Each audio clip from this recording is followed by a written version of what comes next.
There's something different about late nights, when the world is quiet and your thoughts get loud. It's when shadows move the way they shouldn't, and old houses seem to breathe. In tonight's video, you'll hear 3 terrifying stories, each darker than the last. One about a passenger who vanished without a trace. One about a gas station that still runs without a soul inside. And one about a rental room where you might never leave. These aren't just stories, they're warnings.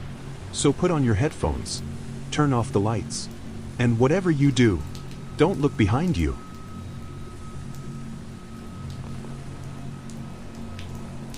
My name's Derek. I'm 27, live alone, and back in 2022, I used to drive Uber on the weekends just for some extra income that I wasn't your average full-time driver. No car air fresheners, no polite talk about weather. I kept my head down, ran 6 to 7 rides a night, and went home. Simple. Or was until that night. It was a Saturday. Cold, wet, and painfully quiet. I'd already dropped off 4 passengers. College kids, drunk couples, nothing out of the ordinary. I was parked in an empty gas station lot near the edge of town, finishing off a Red Bull, when I got a ping. The time was 1:38 a.m. The pickup was only 10 minutes away, on a small street I didn't recognize. The passenger's name was Claire, with profile picture. 5-star rating. Seemed legit. I started driving.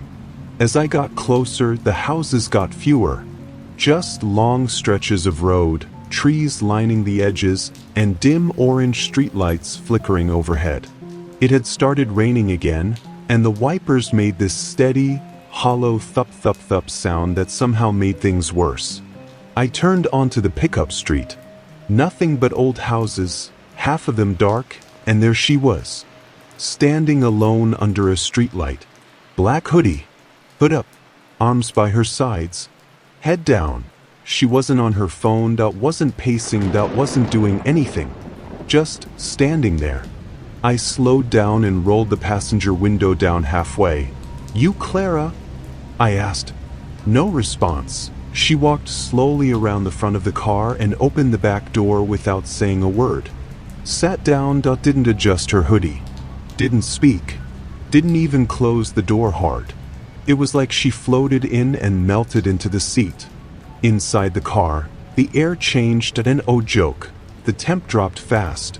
The windows fogged a little, and I noticed this faint metallic smell, like rust or old coins. I checked the rearview mirror. She was sitting perfectly still. Hood still up. I couldn't see her face, but I did notice something. Her hands were soaking wet, dripping onto the leather. I forced a smile. Rough night. She didn't answer. The Uber app loaded up the destination. No street name. Just coordinates, 23 minutes away, near the edge of town, right where the woods began. My gut screamed at me, but I pressed the gas anyway. The first 10 minutes were dead silent. No music. No talking, I could hear every little creak the car made. I glanced in the mirror again. She hadn't moved an inch. That's when I noticed something weird. The seatbelt light wasn't on for the back seat. I asked, "Could you buckle up?" Nothing. I looked back directly. She was gone. Back seat empty. The car was still moving. I slammed the brakes. Heart pounding. I turned the dome light on. Checked the back seat. Nothing. No water on the seat. No smell. No fog. Nothing. I started to question if I even picked her up. Maybe I was sleep deprived. Maybe it was a weird dream. I reached for my phone. Still tracking the trip. ETA, 12 minutes. Passenger, Clara. I couldn't end the ride. It was frozen. And then my screen blinked. The timer changed to arrival in 6 minutes. The screen had glitched, but the time moved faster. Way too fast. Then the music started. Old jazz, slow, static-filled, like from a vinyl record left out in the rain. I hadn't touched anything. My Bluetooth was off. And then the smell came back. Salt. Wetwood, like a dock. The dome light flickered. The car started to feel heavier, like it was filling with air pressure. I looked up, she was back. Back seat. Same hoodie. But this time I could see her mouth. Her lips were slightly open, and they were blue. Water dripped from her chin to her lap. And her eyes, they were wide open, staring into the mirror. Not at the mirror, into it. She whispered something, but I didn't hear it with my ears, that I felt it in my chest. A wordless sound, almost like drowning. I threw open the door and jumped out, right in the middle of the road. I stood in the rain, shivering, watching my car idle with the dome lights still flickering. But she wasn't in the back seat anymore. And I swear to God, I saw fog on the inside of all the windows. I called the police. Took them 30 minutes to arrive. I had to explain everything without sounding insane.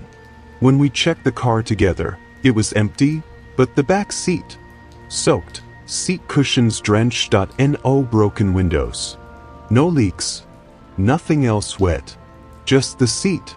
Here's where it gets worse.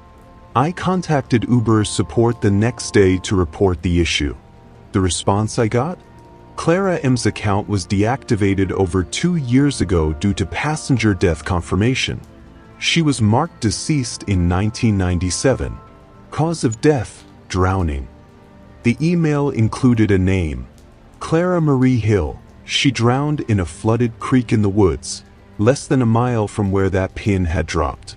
She was 13 years old. I sold the car a week later. I haven't driven for Uber since. But sometimes, late at night, when my phone is off, no apps running, I still hear jazz playing. And it always ends on one note.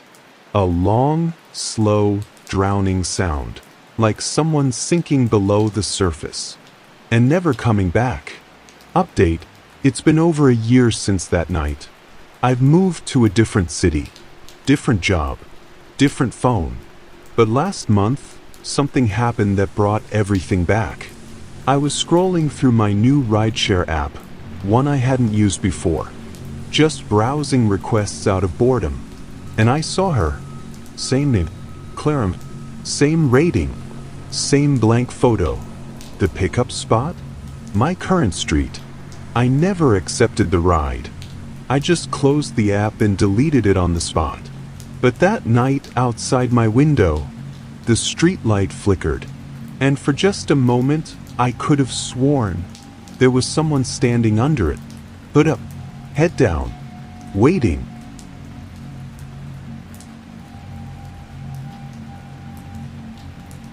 I was 22, working the night shift at a rural gas station off Highway 17.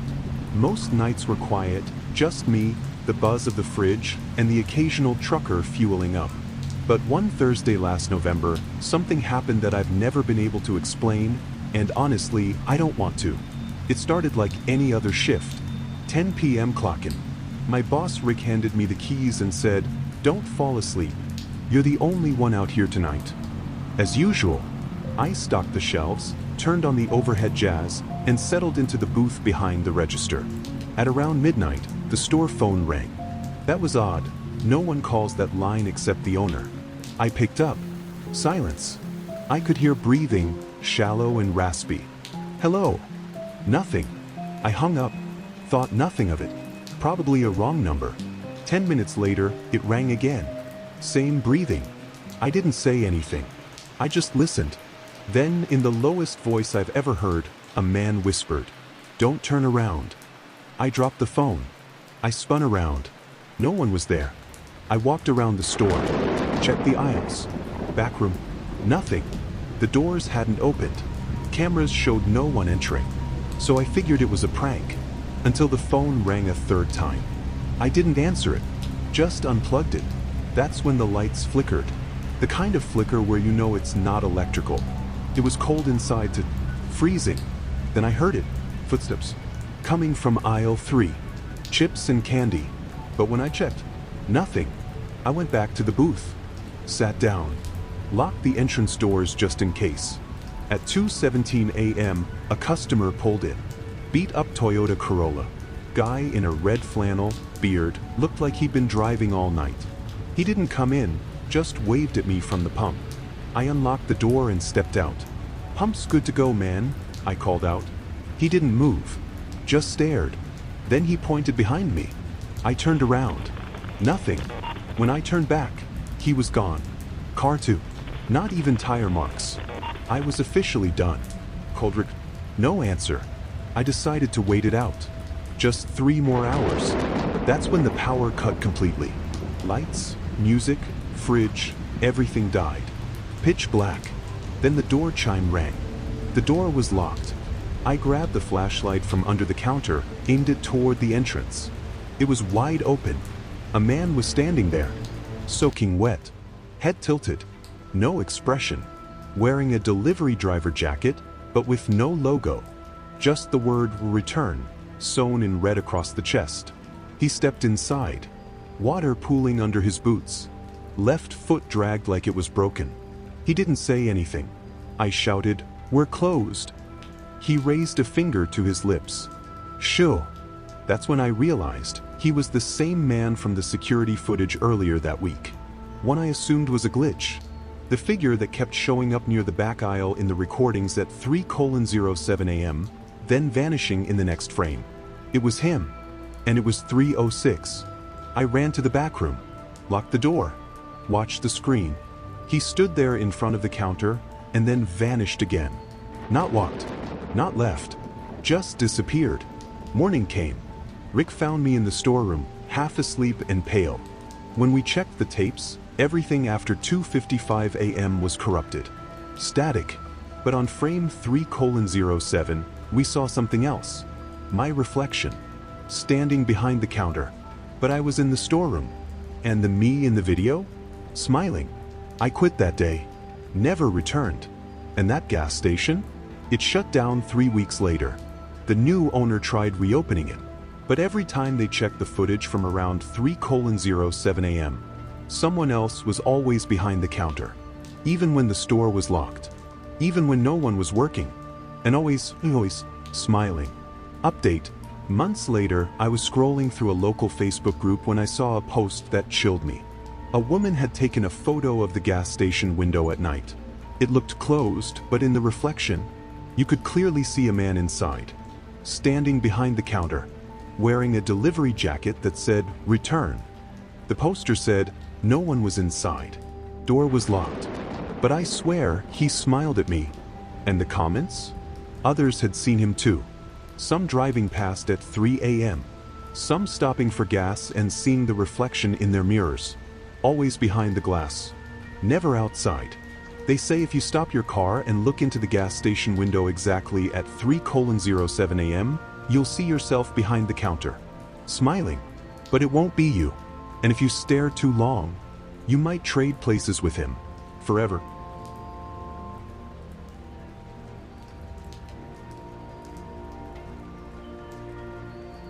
Back in 2019, I was fresh out of college, broke, and desperate for a place to live. Craigslist was full of overpriced dumps, but one post caught my eye. Room for rent, $200 per month. Must be okay with quiet hours. No pets. No visitors. First month free. Too good to be true? Definitely. But I was out of options. The house was in the older part of town, tucked behind overgrown hedges and a rusting iron gate. The landlord, Mr. Ames, was a short, pale man with a limp and watery eyes. He barely spoke, just handed me the key and mumbled, "Back room. Don't go in the basement." Odd, but for $200 a month?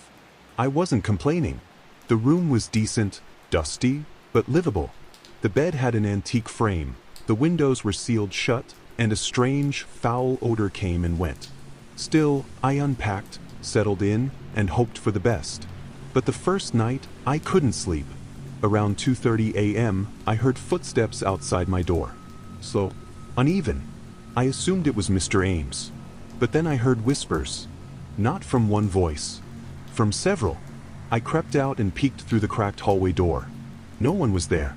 The next day, I asked Ames about it. He just said, "Old house. Pipes talk sometimes." "Yeah, sure." On the third night, I woke up to scratching on the wall behind my bed. Not rats, more like fingernails. Slow, deliberate. I knocked back. It stopped. Then I heard someone whisper, "Found you." The next morning, I noticed something chilling. My bedroom wall had fresh scratches. For long lines like claw marks. They weren't there before. I confronted Ames again. He stared at me and said, "You're staying longer than the others." "What others?" I asked. He didn't answer. That night, I decided to install a small security cam facing my door. Just in case. What it recorded changed everything. At exactly 2:33 a.m., my doorknob began to turn on its own. The door creaked open slowly. A woman in a tattered dress stepped into the room. Hair covering her face. Head twitching.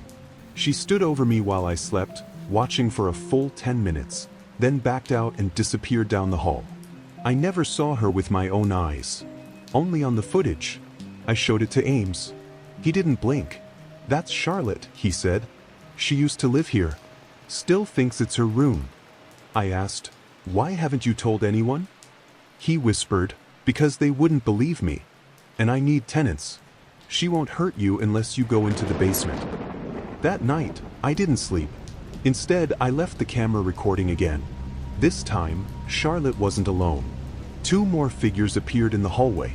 A tall man missing his jaw, and a child whose face was blurred, like static.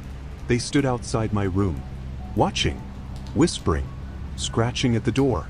I didn't wait for morning. I grabbed my things and ran. As I left, Mr. Ames stood in the yard, smiling. "You should have stayed. You were making her calm." I didn't respond, just drove. Weeks later, I checked the listing again. It was still up. Same photo, same price, same rules. I created a fake account and messaged him, pretending to be a new tenant. He replied instantly, "Room's open. Just cleaned. First month's free." Curious, I checked the address on Google Street View. Only the house wasn't there. Just a blackened lot. Burned down 6 years ago. And Charlotte? She died in that basement. But it didn't end there. A week later, I received an envelope in the mail. No return address. Inside was a single photo, an old Polaroid. It showed my bedroom in the rental house, the one I had fled. Only now, the room looked worse. Abandoned, decayed, dust-coated. And in the photo, I was in bed, sleeping. But I hadn't been there in weeks. On the back of the photo, written in jagged handwriting, "We miss you. Come home." I moved cities, changed numbers, went off-grid for a while. And yet, the photos kept coming. One showed me brushing my teeth. Another, sitting on the edge of my bed. But none of those moments ever happened. I realized something far worse. They weren't watching me anymore. They had copied me. And if that version of me is still in that room, still sleeping, still breathing, then who the hell am I now? And who is going to answer the next Craigslist ad? If you made it this far, congratulations. You've just survived 3 of the creepiest true-style horror stories on the internet. But the question is, which one will haunt you tonight? Let us know in the comments. We read every one. And if you want more stories like these, / and hit that subscribe button, turn on notifications, and join our growing family of late-night listeners, / n. New nightmares drop every week. Until next time, sleep tight. We'll be watching. But